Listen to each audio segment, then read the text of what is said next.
that we are in a very unique moment in the history of healthcare, at least in this country. That's what every generation thinks.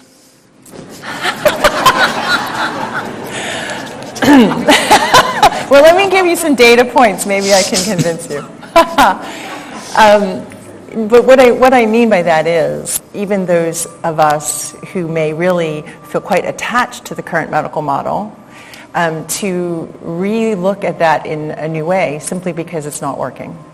And it's not working in a lot of significant ways. It's not working financially. I mean, the statistics, and this audience probably knows them well. The amount of money this country is spending in high-tech medical interventions by far exceeds any other country around the globe, and yet our health outcomes are worse.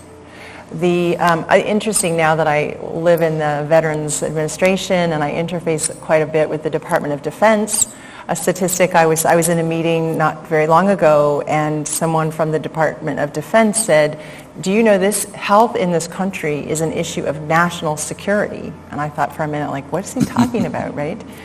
Because 80% of people that walk into a recruitment office for the armed services doesn't even qualify to be considered for service, 80% because of their health status. So the dominant medical paradigm is what you were describing, which is we have a disease that we have to fight. And it's revealed in the language that we use, antibiotics, antipsychotics, anti. The concept that disease sits over there and the job of medicine is to fight that battle and win. So this whole concept and this approach to modern medicine has come because you need to understand, when they thought of medicine, when they thought of developing some kind of medicine and a system of medical treatment, their problem was only with infectious diseases and contagious diseases. How to treat the plague, how to treat the smallpox, how to treat this. Nobody ever thought of a diabetes or a hypertension or a cardiac problem. They never even considered those things. That did not exist in their radar. In their radar, only infectious diseases did exist. That has to be handled on a war footing, no question about that, because it is a war. An infection means it's an invasion from another organism upon our own system, and you have to use chemical weapons. You can't shoot them. So, this whole medical system evolved from the need to handle infectious diseases, contagious diseases which were taking a huge toll on populations in those times. But today we have come to a place where people are on self-help. That is, they manufacture their own diseases, they don't wait for any infection to happen to them. Because now they're on self-help, they need another system of medicine, another way to approach it completely, which is the shift we are struggling to make right now. Well, now where we are, of course, is that the sciences have advanced. We have complexity theory and systems biology and quantum physics, but the medical model, the dominant medical model, again, I'm making gross generalizations, but the dominant medical model is still designed, our core competency is still designed on the find it, fix it approach, which is clearly failing. I mean, even in the chronic conditions in this country, we're not even holding our own. I don't know if you're aware of those statistics, but diabetes, hypertension, heart failure, they are all, the percentage of our population, obesity, the list goes on. Every single one of them across the board in our veterans and in our civilian population are increasing every year.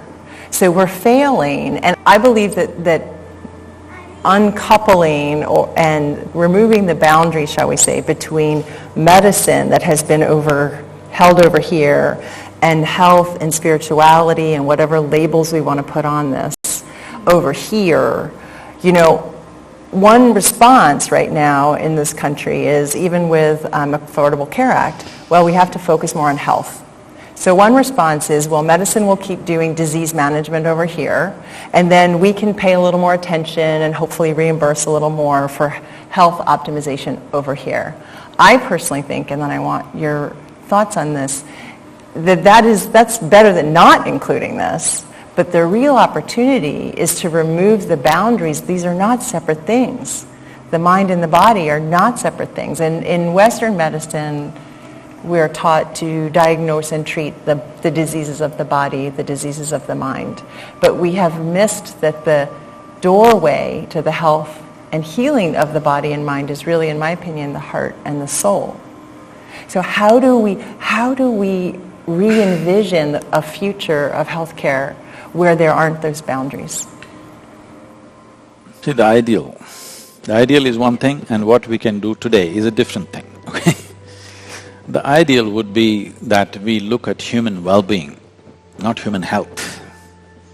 If you consider human well-being as a composite subject and an approach, then you would consider what makes a human being complete and approach all of them together. That is the best way to do it. But today what can we do, if that's a question? We can only talk about, somewhere having a little… We can't marry them yet, we can only have a date. I kind of like to jump right in.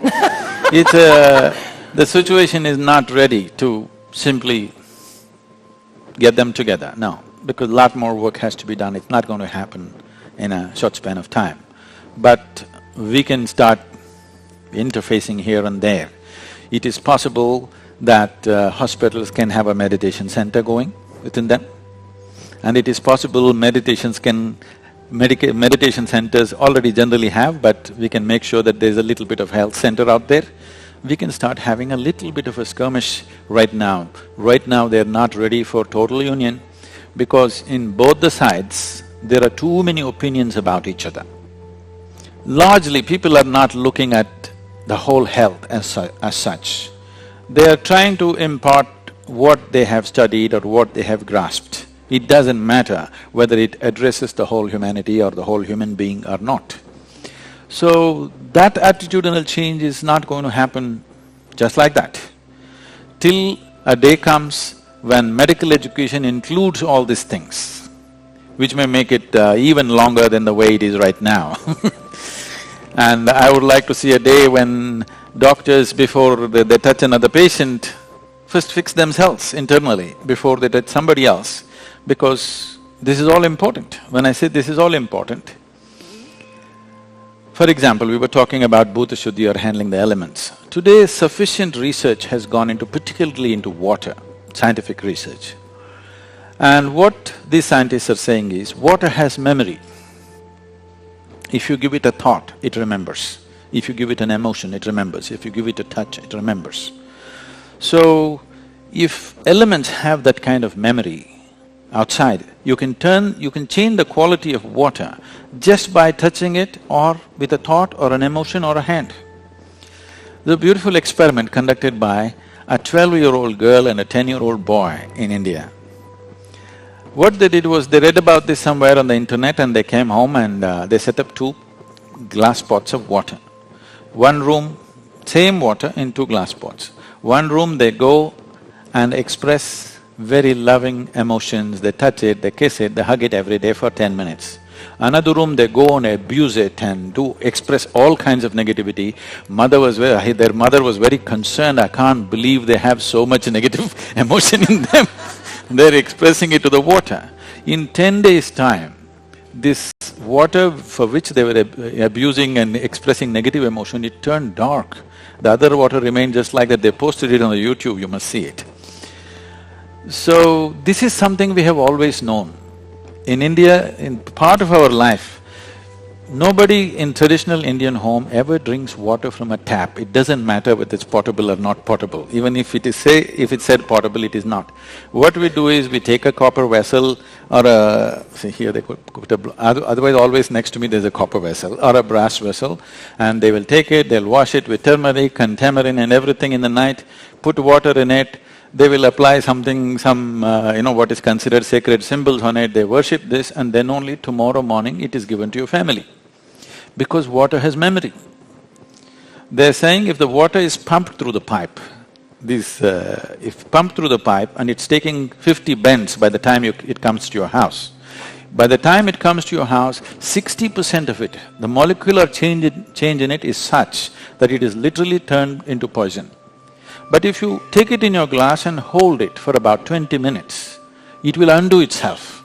But just the forceful pumping, not contamination, just the forceful pumping is making the water in molecular structure in such a way that it's harmful to human health. So if you're doing that to the water, if you're treating this with all kinds of emotions and negativities and, all kinds of abuse to yourself and to others, the water here also behaves the same way. This is not new. Always every human being who lived on this planet with a certain connection with nature around him always knew this. So one of the things that we can do, particularly for people who are going to war and coming back, whatever, war is the most extreme situation that human beings can create by themselves. For other things, you need nature's help, People who have been put through this ringer, if they're coming in broken states, one of the best things you could do is all of them compulsorily should go through at least 1 month of living on a farm, being connected to the soil and water and air around them, putting their bare hands into the land and doing something simple. Just being connected. I must tell you this experience. We had a yogic hospital in our yoga center in India. We called it Yogic Hospital. We did not want it to grow too much because we don't want to turn into a hospital full-time, we are a spiritual center so we're keeping it low-key. Once when I came here, I spoke and a few doctors, American doctors who were interested, they traveled to India.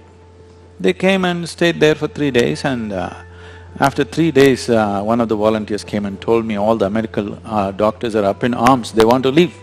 I said, what happened? They said, it's best that you meet them, they're just off. Then I said, okay, and I went to meet them. Then I said, what's the problem? They said, you said there is a hospital. Where is a hospital? There is no hospital here. I said, right now there are about 60 and odd patients. I said, where is it? Their idea of a hospital is that there must be beds, you must treat sick well, and everybody should be… If you treat them so well, they will not want to become healthy. Where are the patients? I said, they're all in the garden, I put them to work. We give them the treatment and therapies and medication, but rest of the time I put them to work. Whatever they can do, they must do. Above all, they must sit and work barefoot and bare hands with the soil. Just being in touch with the planet, because you're just a drop of this planet, you're forgetting that. What you call as my body is just a piece of the planet, isn't it? If you lose connection with the source, will you not get disorganized? There are specific scientific ways of doing that. If you cannot do any of those things, at least just let them walk in a farm barefoot, work, do something, you will see at least 60–70% of them will just come out of their problems, just like that, just being in touch with this.